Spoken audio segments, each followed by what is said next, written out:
Om Shri Gurupyo Namaha. Namaste friends. Hare Krishna, Hari Bol. We have been seeing the wonderful pastimes of Lord Krishna. Let us continue. And today's episode we are going to see about the Chitta Chora, the wonderful Krishna, who always steals our heart with his lovely pranks.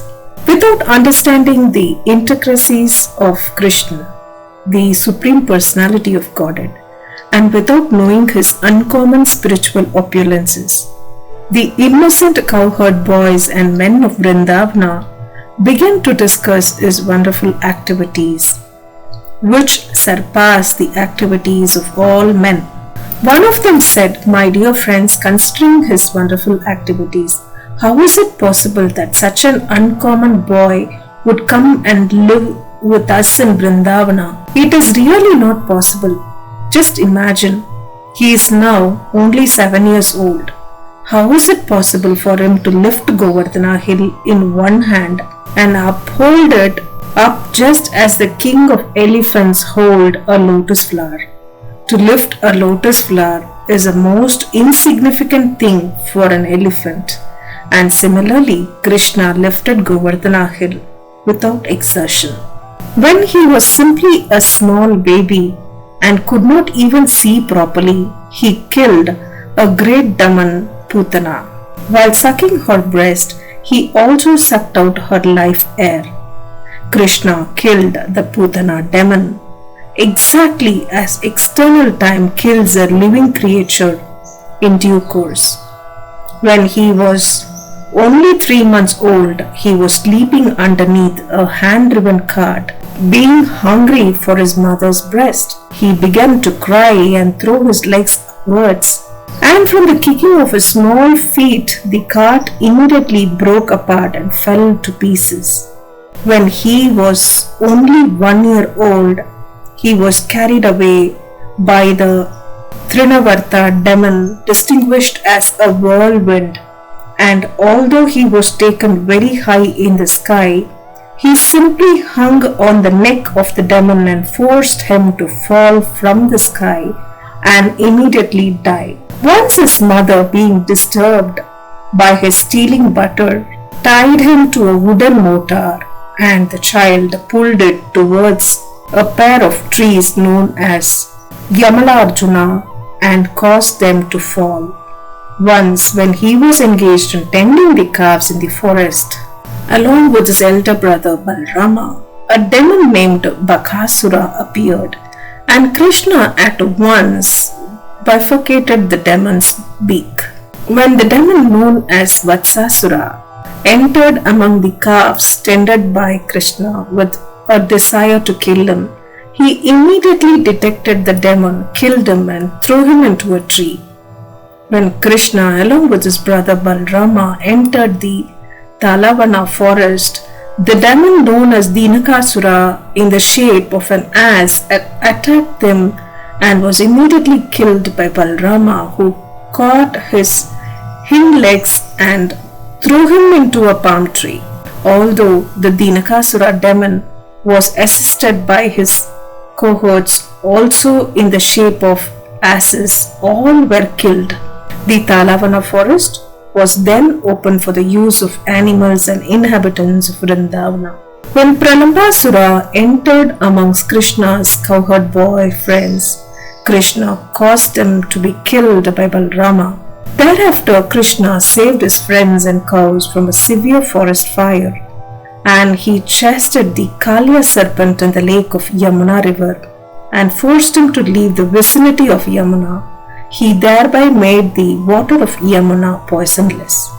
Another one of the friends of Nanda Maharaja said, "My dear Nanda, we do not know why we are so attracted by your son Krishna. We want to forget him, but this is impossible. Why are we so naturally affectionate towards him? Just imagine how wonderful it is. On one hand, he is only a boy of 7 years, and on the other hand, there is a huge hill like Govardhana hill, and he lifted it so easily. O Nanda Maharaja, we are now in a great doubt Your son Krishna must be of the demigods. He is not at all an ordinary boy. Maybe he is a Supreme Personality of Godhead. On hearing the praises of the cowherd men in Vrindavana, King Nanda said, "My dear friends, in reply to you, I can simply present the statement of Gargamuni so that your doubts may be cleared. When he came to perform the name-giving ceremony, he said that this boy descends in different periods of time in different colors, and that this time he has appeared in Vrindavana in a blackish color, known as Krishna. Previously he had a white color, then a red color, then a yellow color. He said that this boy was once son of Vasudeva, and everyone who knows of his previous birth calls him Vasudeva. Actually, he said that my son has many varieties of names according to his different qualities and activities.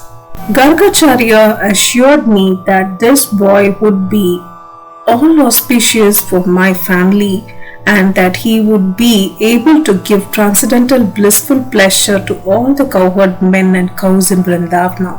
Even though we would be put into various kinds of difficulties, by the grace of this boy, we would be very easily freed from them. He also said that formerly this boy saved the world from an unregulated condition, and he saved all honest men from the hands of the dishonest thieves. He also said that any fortunate man who becomes attracted to this boy Krishna is never vanquished or defeated by his enemy. On the whole, he is exactly like Lord Vishnu, who always takes the side of the demigods, who are consequently never defeated by the demons. Gargacharya thus concluded that my child would grow to be exactly like Vishnu in transcendental beauty, qualification, activities, influence, and opulence. And so, we should not be very astonished by his wonderful activities. After telling me this, Gargacharya returned home, and since then we have been continually seeing the wonderful activities of this child. According to the version of Gargacharya, I consider that he must be Narayana himself, or maybe a plenary portion of Narayana. When all the cowherd men had very attentively heard the statements of Gargacharya through Nanda Maharaja, they better appreciated the wonderful activities of Krishna and became very jubilant and satisfied. They began to praise Nanda Maharaja because by consulting him, their doubts about Krishna were cleared. They said, "Let Krishna, who is so kind, beautiful, and merciful, protect us." When angry Indra sent torrents of rain accompanied by showers of ice blocks and high wind, Krishna immediately took compassion upon us and saved us and our families, cows, and valuable possessions by picking up the Govardhana hill, just as a child picks up a mushroom. He saved us so wonderfully. May he continue to glance mercifully over us and our cows. May we live peacefully under the protection of our wonderful Krishna. And with those words, this topic comes to an end. So this is a very beautiful recap of whatever we have done so far, isn't it? I'm thoroughly enjoying the reading, and I hope that you're also enjoying the listening. I'm trying to make it as visually attractive as possible so that as we listen, we also see, so that these incidents kind of get very close to our heart and gets imprinted in our mind, so that it doesn't just fade away. That is why I'm putting all these efforts, so that all of us be blessed by the Supreme Godhead. If you're new to our channel, do subscribe and do not forget to hit the like button. That way this video will be seen by a lot of them. Thank you for your continued support, my friends. In divine service, this is Lakshmi Srinivasan. Hare Krishna, Krishna Krishna, Hare Hare, Hare Rama, Rama Rama, Hare Hare. Bow to the Supreme, peace be with all. Thank you.